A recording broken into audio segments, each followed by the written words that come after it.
ba yan? Napakadelikado. Aray! Ito ang dami lamok dito. Ayun na naman kasi. Yung coconut husk na yan. Pinamumugaran niya ng mga lamok eh. Ayos na ako na naman.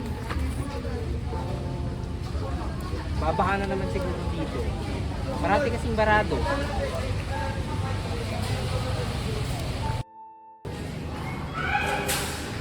Ito na naman.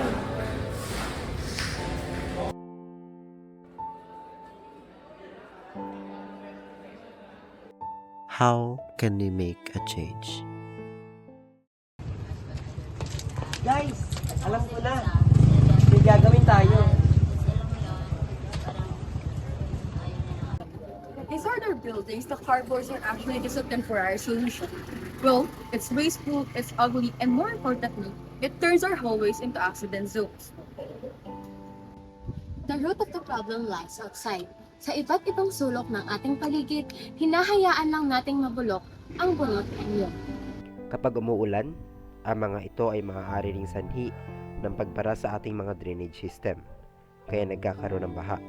At habang nabubulok sila, nag-i-emit sila ng methane gas na lalang nakakasama sa ating environment.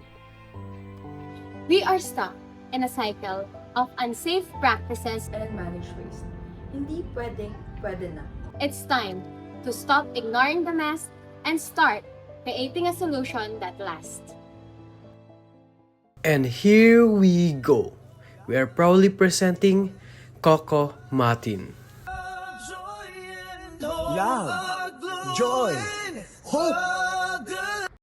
As a student of Cavite State University, we collaborated with the Extension and SACA since they are also having a problem with coconut husk, and that's also one of the problems we want to solve.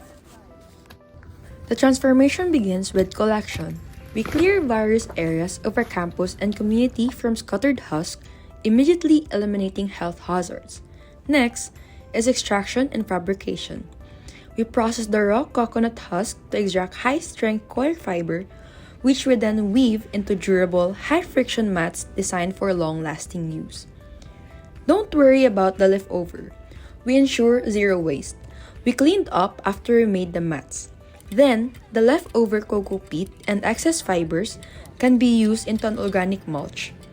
Everyone can donate these to our local farmers to help improve soil quality and retain moisture, directly supporting sustainable agriculture.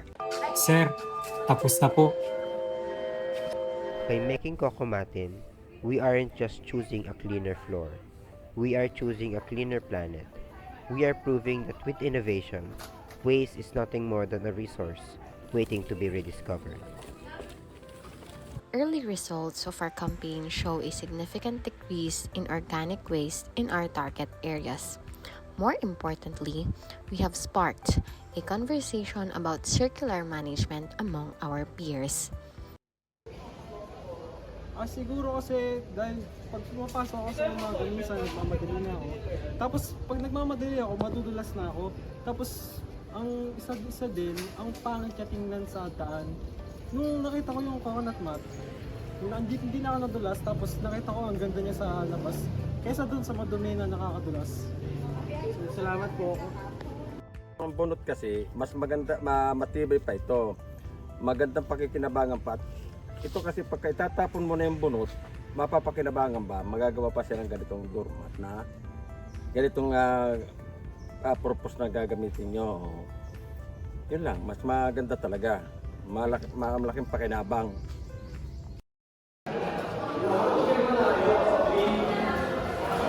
We bring love for our community safety.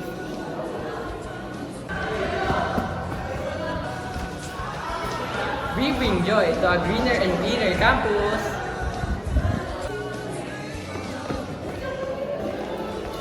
And we bring hope for a sustainable tomorrow.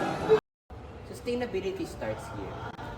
We don't need to be expert to start a circular project. We just have to start picking up what we find. We've proven that we don't need expensive materials to solve campus problems. We just need to look at what nature has already provided. We are calling on every student, staff, and community member to look at waste differently. Let us move away from the culture of disposable and step into the culture of renewable.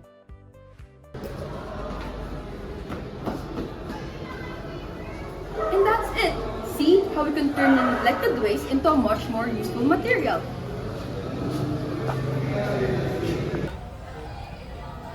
Don't just walk on it. Be part of the movement. Step into sustainability.